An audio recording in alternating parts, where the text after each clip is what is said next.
विद्यापंका जलसेचन प्रकल्पर विभाजन कार्यालय निर्माण पर भित्तिप्रस्तर स्थापन। दीर्घ वर्षर व्यवधान पर सोरडा अंचलवासी स्वप्न पूरण होगाकू जाउछि। जिलार 40% गाँव में जलसेचन सुविधा पहुंचब। गंजाम जिलार सोरडा जल संपद विभाग डाकबंगला पिपलपंका जलसेचन प्रकल्प विभाजन कार्यालय निर्माण पर भित्तिप्रस्तर स्थापन होइछि। मुख्य अतिथि भाव सोरडा विधायक नीलमणि विषयी जोगदे भित्तिप्रस्तर स्थापन करछन्ते। एही प्रकल्प हेबा द्वारा आउ जलर अभाव रहिबो नाही।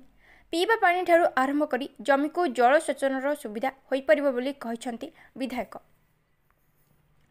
कार्यक्रम में भंजनगर अधीक्षण जंत्री संजय कुमार प्रधान उपस्थित थिबा बेले सहकारी जंत्री के देवेंद्र प्रधान, विजय पट्टनायक, बैरागी चरण जेना, पीतवास माझी रहिथिबा बेले कनिष्ठ जंत्री मनोसिनी साहू, शिवानी साहू और ठिकादार चंदन पाढ़ी उपस्थित रहिथिले। एथिरे विधायकों समर्थक जगदीश राजू, कालिया पात्र, जयराम पात्र, बहु बीजेपी कर्मी उपस्थित रहिथिले। प्रोजेक्ट हेबा द्वारा आमर खरीफ सीजन रे 2490 हेक्टर पानी माणिबो और रबी सीजन रे 400 हेक्टर पानी माणिबो। या द्वारा आमर अंचलवासी उपकृत।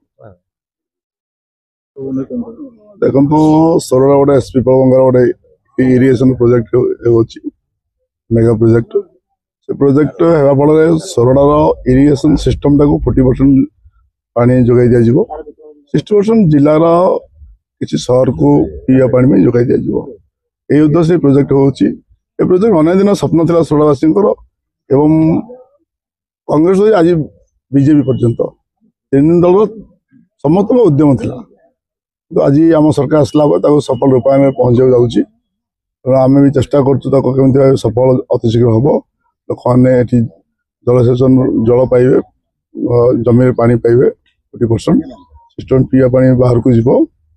एवं ये जो मेगा लिफ्ट इरिगेशन थिला 6टी प्रोजेक्ट बुली 2-4टी बर्तमान सोरडा 2टी बेलागुंटा गोटे तार ISS सिस्टम को नि जाऊँगी जहाँ पानी जमी को जीवर प्रोब्लेम होना।